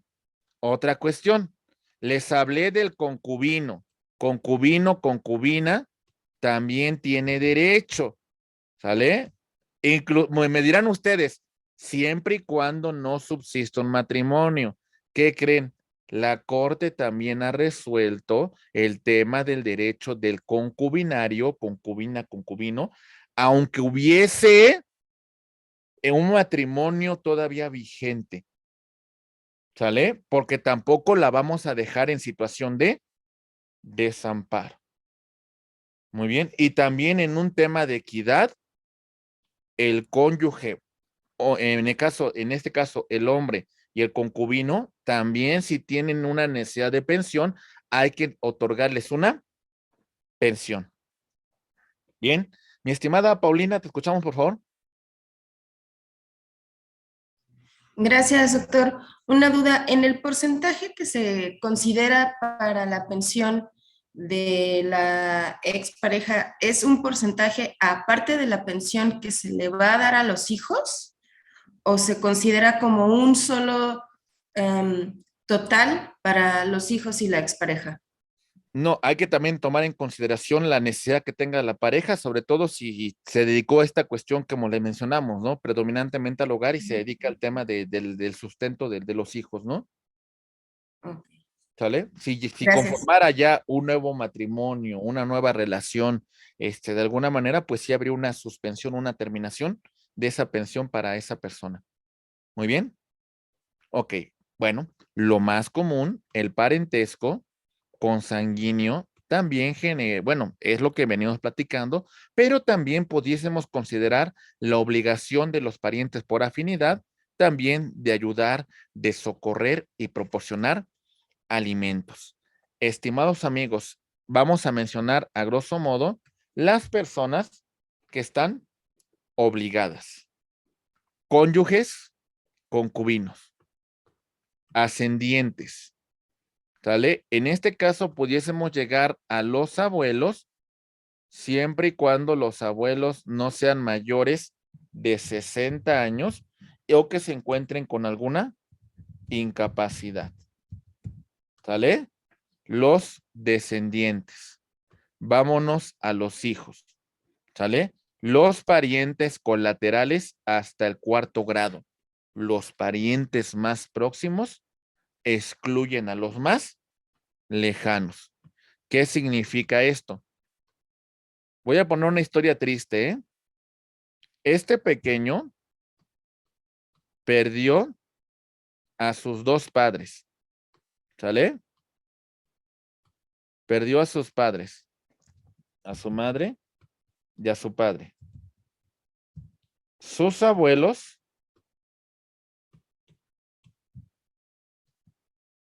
por la línea materna, ambos ya murieron. Sus abuelos por la línea paterna tienen más de 60 años y tienen discapacidad. ¿Sale?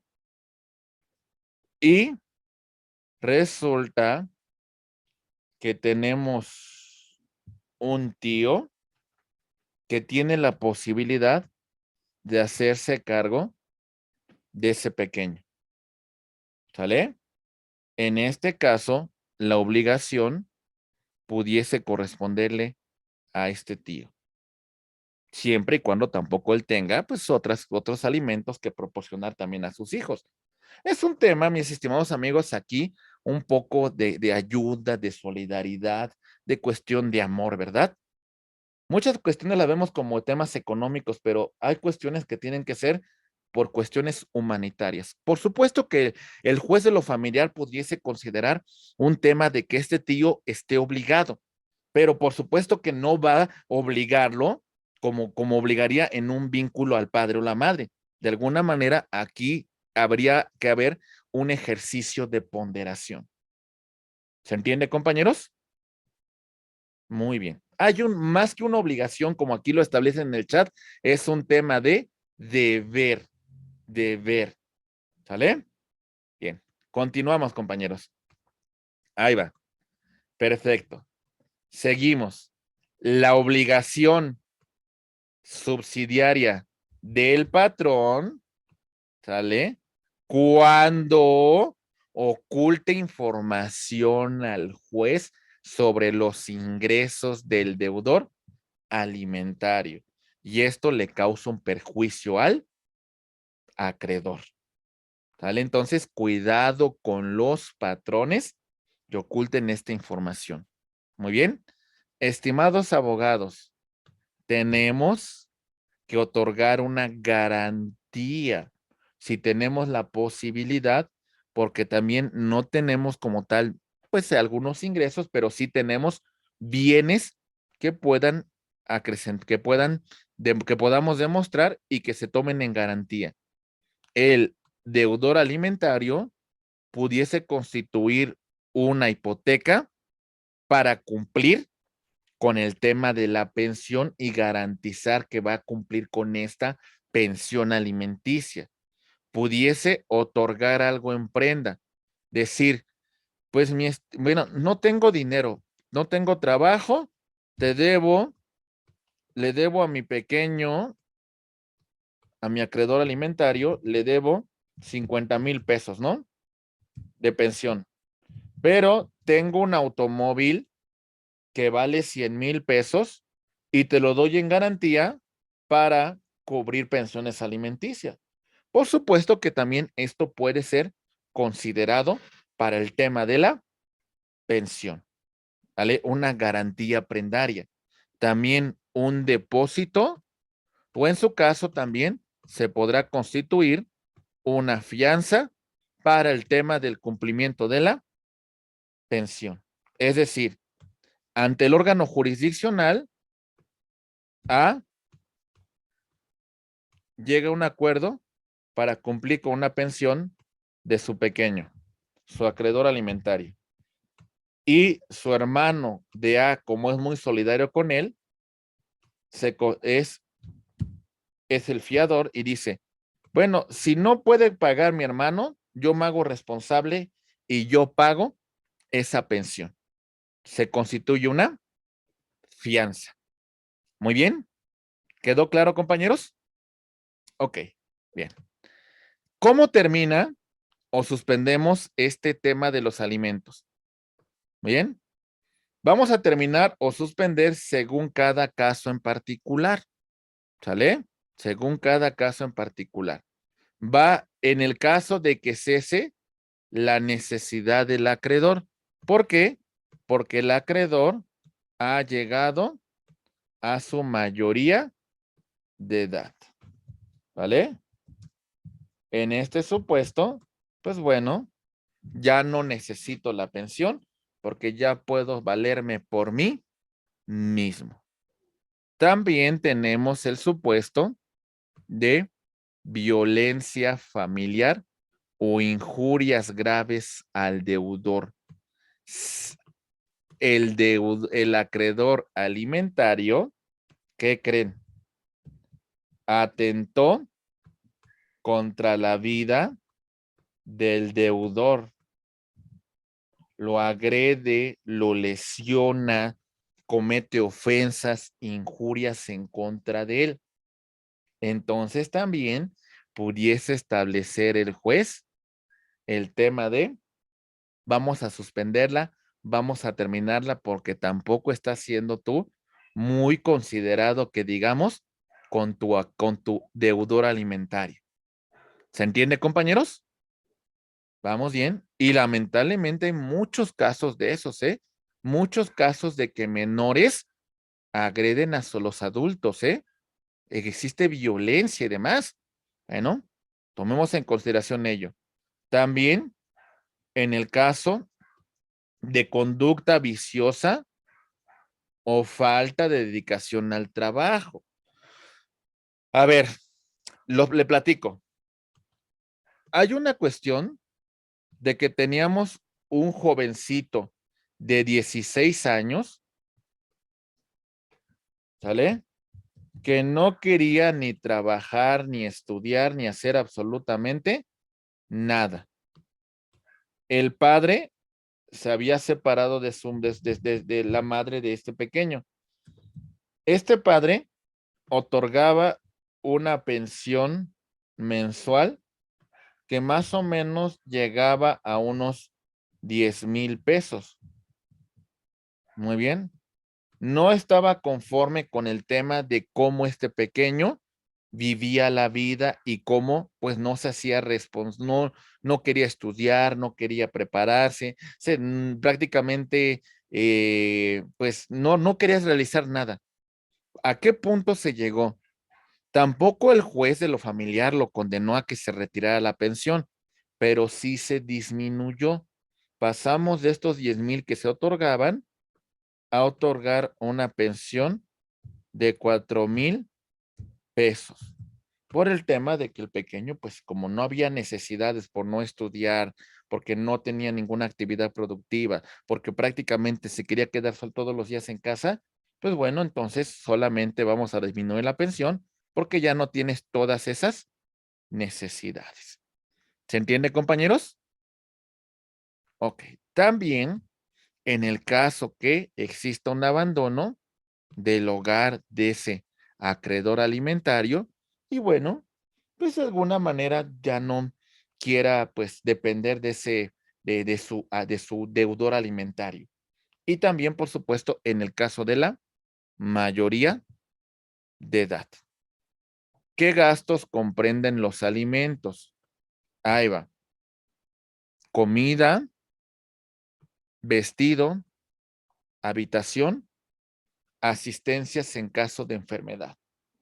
Si hablamos de alimentos para menores, incluimos gastos de educación primaria del alimentista, preescolar, primaria, secundaria, preparatoria. Muy bien. Ok. Y bueno, ya mencionamos el caso de que continúe con estudios superiores. La Corte también ha establecido una obligación.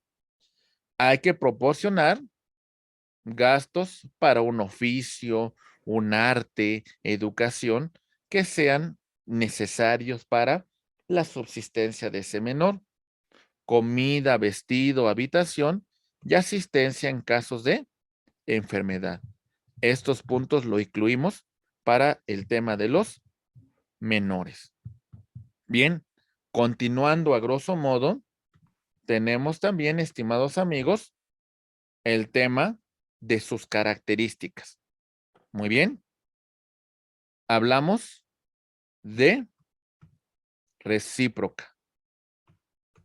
El obligado a darla tiene a su vez el derecho a exigirla en un futuro. Te proporciona alimentos por humanidad. Hoy los necesito. Ayúdame. Muy bien. ¿Se entiende este punto, compañeros? Ok. Es proporcional.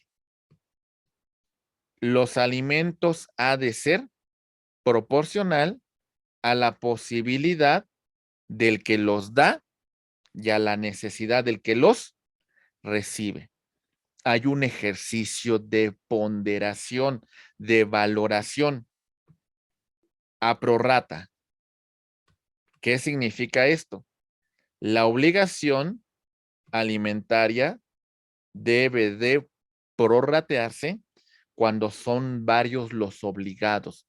Es decir, si este pequeño tiene a sus dos padres, a su padre y a su madre, bueno, entonces no se le va a cargar toda la pensión al padre, sino también hay que incluir en esta situación a la madre porque ambos tienen que cubrir con esta necesidad.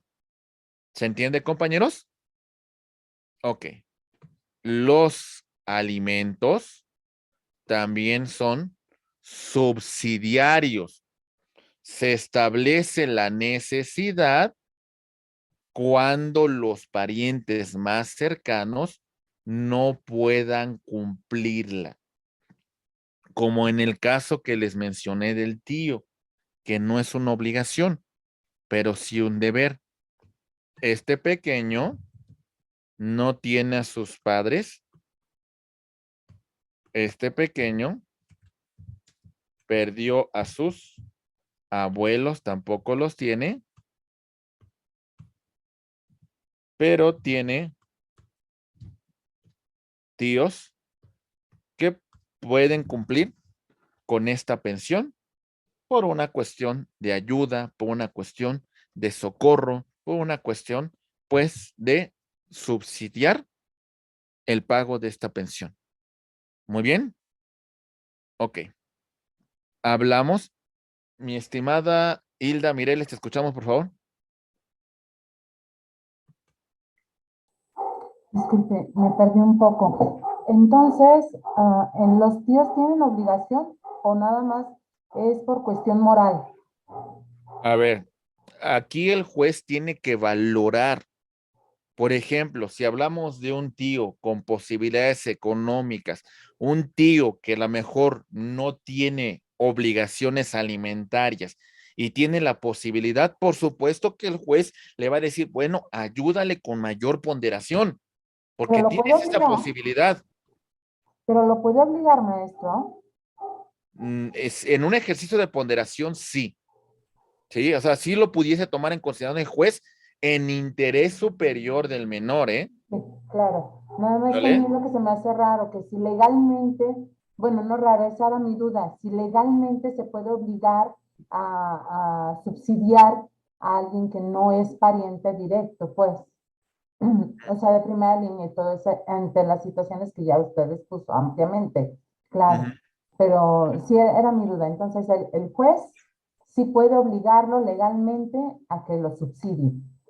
Sí, exactamente. ¿Por De qué? posibilidades. Porque hizo un ejercicio de ponderación, valoró, inclinó la balanza, Muy bien. Ajá. ¿vale? Sí. Que muchas, que aquí el punto principal, mi estimada Hilda, tiene que ver más que nada con un deber moral, con un deber, Sí, pues, claro. familiar. O sea, es una cuestión importante, ¿eh? Sí, Y sí, si ese tío tiene otras obligaciones alimentarias, por supuesto que el juez no lo va a obligar, ¿eh? Ahí sí va a decir no, con la pena. Si eres así es. pariente consanguíneo, pero también tienes tú tus necesidades, Sí, sí, sí. Eso ¿vale? así como la situación también que se cuida con la pensión alimenticia del padre o de la madre, que también tiene que seguir subsistiendo, ¿no? Ujú. Entonces, sí, sí, nada más tenía esas dudas, también son muy raras. Volviendo un poquito atrás, aprovechando la palabra que tan amablemente me da, me quedé también nada más con una inquietud con respecto a cuando los patrones no declaran el sueldo real del trabajador para que la pensión no sea acorde a lo que ganan. Cuando se descubre que los patrones están ocultando esa información, ¿hay una multa o algo que vaya en contra de esos patrones que se están confabulando con el trabajador para no cumplir? Por conducto del juez de los familiares, le señalo que debe ser obligado solidario y entonces este patrón debe de cubrir con el tema de la pensión que en su momento no cubre en su totalidad el acreedor alimentario, el deudor alimentario. Ok. ¿Y eso ¿Vale? puede ser retroactivo también? Por supuesto, pues si el patrón está ocultando esa información, pues bueno, con la pena, patrón, tú dices que tu trabajador gana 5,000 pesos cuando la realidad gana 10,000, pues tú vas a cumplir con el resto de la pensión que no cubre este señor por la cuestión de estar cubriendo su salario real. Ah, muy bien. Muchísimas ¿Vale? gracias. A sus Gracias por órdenes. todo. No, al contrario, mi estimado, son de ustedes. Y bueno, si nos vamos un poquillo rápido es por la cuestión de la premura, No, que yo al lo final de entiendo. cuentas tenemos que cumplir, ¿vale? Pero Sí, no, al no, lo contrario, entiendo. Gracias, gracias. a sus órdenes, mi estimada Hilda, muy buena participación. Mi estimada Brenda Merino, me imagino, rápidamente, ¿te escuchamos, por favor? Hola, doctor, buenos días. Una duda, en el caso de la vivienda, ¿cómo si, por ejemplo, alguno de los padres tiene o ambos tienen vivienda, cómo se considera ahí para el cálculo de la pensión que le corresponda al deudor? Pues los gastos que pudiese generar en el tema de un pago de una renta, posiblemente a lo mejor si la vivienda se está pagando, ayudemos a contribuir para el pago de esta vivienda. Si se paga una renta, pues bueno, hay que ayudar también a cubrir el monto de esta renta, etcétera, etcétera, ¿no? En eso consistiría principalmente el tema de la vivienda para el menor. Y para los casos que ya tienen vivienda propia ambos, ¿qué sería como para mantenimiento o para cubrir ese tipo de costos? Exactamente, mantenimiento, agua potable, gas, luz, internet y demás gastos que se requieren en un hogar. Ah, perfecto, muchas gracias, me quedaba esa duda. A sus órdenes, muchas gracias a usted. Mi estimado Octavio, continúa. Te escuchamos, por favor. Última pregunta, doctor. Me ha tocado mucho en el Seguro Social que muchos trabajadores se dan cuenta por primera vez que el patrón los tiene con un sueldo muchísimo más bajo del que él reciben, porque pues, reciben que despensa, alimentos, etc, etc. ¿Qué pasa en esos casos cuando estos trabajadores tienen una pensión alimenticia y se les fija en base a ese sueldo con el que los tienen registrados? Pues para estos trabajadores, pues bienvenido sea eso, ¿no? Decirá que bueno, porque me registraste con un salario menor, que la verdad es que no, el salario base de cotización no sería la base bajo la cual se tendría que establecer la pensión, porque si no, pues podríamos tener una pensión muy baja. No tendríamos por qué hacer como patrones, no tendríamos por qué inscribir a nuestro trabajador con un salario menor al que percibe. Bueno, si yo como abogado en materia familiar voy a tomar como base el salario base de cotización que se tiene en el Seguro Social, pues bueno, entonces es muy probable que la pensión sea inferior. Entonces, esa cuestión que usted me señala, cuando el patrón me registra con un salario inferior, pues bueno, esa es una cuestión que tendría que resolverse en la vía laboral. ¿Sale? Gracias, doctor. ¿Sale? Pero sí, no les recomiendo que ustedes tomen como base ese salario porque normalmente la costumbre es pues que se registra con un menor ingreso, ¿verdad? Muy bien, rápidamente, compañeros. El salario, los alimentos son imprescriptibles. No se extinguen aunque transcurra sin ejercer ese derecho. Es decir, aquí va la temporalidad. Este pequeño de el año desde su nacimiento hasta su mayoría de edad. Si de pronto en esta temporalidad del año 5 al año 10 no requirió, no ejerció este derecho, no prescribe su acción. Al final de cuentas, aunque no lo haya ejercido, tiene derecho a exigirlo y tiene el derecho de pedir que se le paguen retroactivamente estas pensiones que no fueron cubiertas. ¿Se entiende, compañeros? Ok. Es irrenunciable. La obligación alimentaria no se puede renunciar. ¿Sale? Lo que sí puede hasta cierto punto es otorgar cierto perdón el acreedor alimentario si ya no requiere esas pensiones porque ya han sido cubiertas porque de alguna manera considera que ya que no las va a ejercitar. ¿Se entiende? Ya no voy a ejercitar las que no me cubriste hace 5 años, pero ahora sí, de aquí en adelante, págamelas, por favor. ¿Se entiende, compañeros? ¿Sí? Muy bien. Intransigible. Esto se refiere a que los alimentos no pueden ser objeto de transacción. Decir, ahí va, te voy a comprar un coche, pero no te voy a dar alimentos. ¿Vale? No es objeto de negociación o acuerdos. Claro, a lo mejor el pequeño dice, pues a mí me conviene el coche, ¿verdad? Bueno, pero no es objeto de ese tipo de compensaciones. Es incompensable. ¿Sale? ¿Qué significa? No es extinguible a partir de concesiones recíprocas. Te voy a dar alimentos siempre y cuando saques 10 en la escuela. No, compañeros, eso no. Si en todo caso lo quieres premiar porque es un buen estudiante, esa es una cuestión adicional, pero no puedes exponerle condiciones para que otorgues alimentos, ¿verdad? Bien, es inembargable. ¿Sale? Los bienes sujetos a garantía alimentaria no pueden ser objeto de embargo. ¿Sale? ¿Vamos bien, compañeros? Muy bien. Brillantes preguntas, compañeros. Excelentes comentarios. Rápidamente voy a ver algunas dudas que ustedes aquí me requirieron en el chat antes de llegar a la conclusión de esta unidad, ¿vale? Muy bien. Ok. Bien, deja veo. Bueno, mi estimado Víctor, fíjense que hay varias cuestiones de algunas personas que preguntan sobre las cuestiones de los casos prácticos. Me dicen que la verdad es que los resolví porque creo que tienen que ver sobre la materia. Creo que eso es importante. Los casos que se plantearon fueron sobre la materia y por eso se trataron.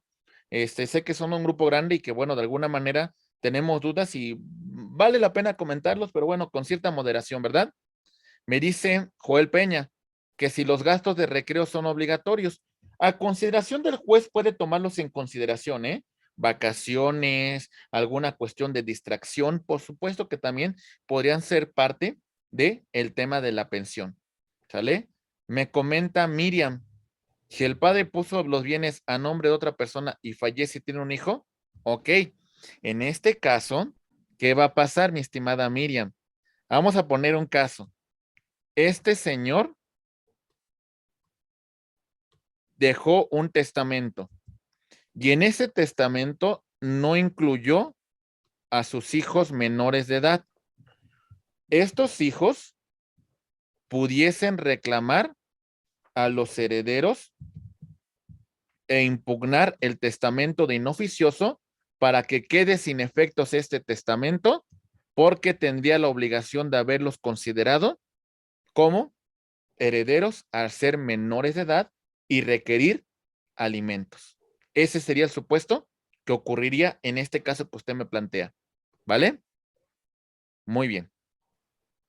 Seguimos con los comentarios. Déjeme ver el chat. Ok. Dice Miriam, si el menor solicita al padre una vivienda en el juicio de pensión no se solicitó. Bueno, es que también lo que pudiese omitir el acreedor en interés superior del menor, el juez puede suplir esa deficiencia. Si en la pensión no se consideró los gastos de habitación, el juez de lo familiar puede suplir esa queja deficiente. ¿Por qué? Porque se pondera, porque se toma en consideración el interés superior del menor. No prescribe, mi estimado, pero cambiamos de figura del ejercicio de patria potestad. Ahora continuamos con un tema de una tutela. Ya alcanzó la mayoría, pero sigue teniendo la necesidad de recibir alimentos. Entonces tenemos que seguirlos proporcionando, así ya tenga una mayoría de edad. Muy bien. Ok.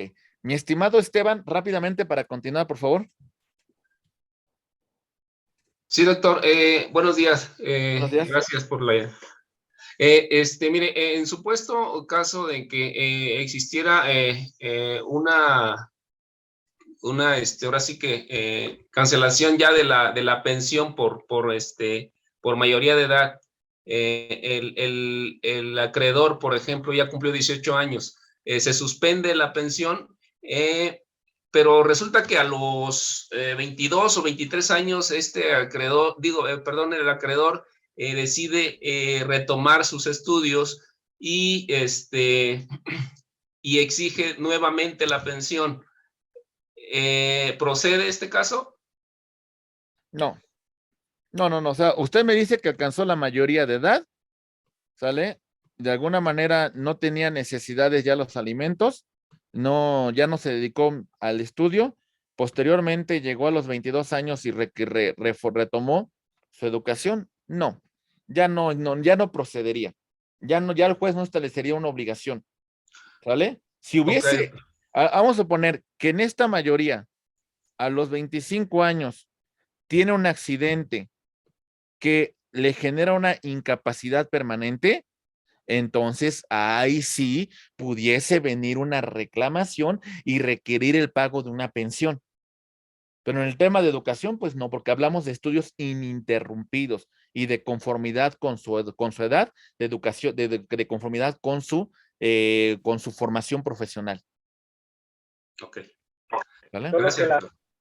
formación sea interrumpida en este caso, sí, profesor. ¿Mande? ¿Le escucho? Solo en el caso que la formación profesional ininterrumpida, ahí sí. Ahí sí, exactamente. Si fueran ininterrumpida, pues bueno, ahí sí tendríamos un derecho a exigirla, ¿verdad? Muy bien. Mi estimado Juan Carlos, rápidamente. Muchas gracias, Gustavo, también. Juan Carlos, te escuchamos rápidamente. Claro, doctor. Nada más por el comentario del compañero Cruz Andrade en el chat. De igual manera, se trataría como un cambio de figura la pensión a la tutela, si en vez de algún hijo tener discapacidad, tiene alguna enfermedad, digamos, de por vida. A ver, no es que cambie la pensión, sigue siendo tema de alimentos. Lo que va a cambiar es de un ejercicio de patria potestad que teníamos aquí. Ahora nuestro hijo tiene mayoría de edad, pero tiene una discapacidad. A partir de este momento hablaríamos de la figura de la tutela, pero seguiríamos con el tema de proporcionar alimentos. Alimentos. ¿Sale? Salvo que el acreedor, el deudor alimentario, en este caso, aunque su hijo lo requiera, el deudor sea mayor de 60 años. Y entonces, pues aquí ya tenemos ciertas complicaciones por su cesantía. Ya no tenemos la misma posibilidad, ¿verdad? Claro. ¿Sale? Ok. Gracias, doctor. A sus órdenes. Muy bien. Bien, rápidamente, compañeros. Entonces, veo que sigue teniendo la mano levantada, mi estimada Brenda. ¿Tenemos alguna pregunta? La escuchamos. ¿O fue la anterior participación, Brenda? Ay, perdón, no la bajé, disculpe, Ok, doctor. muchas gracias. No se preocupe. Bien, rápidamente, compañeros, seguimos.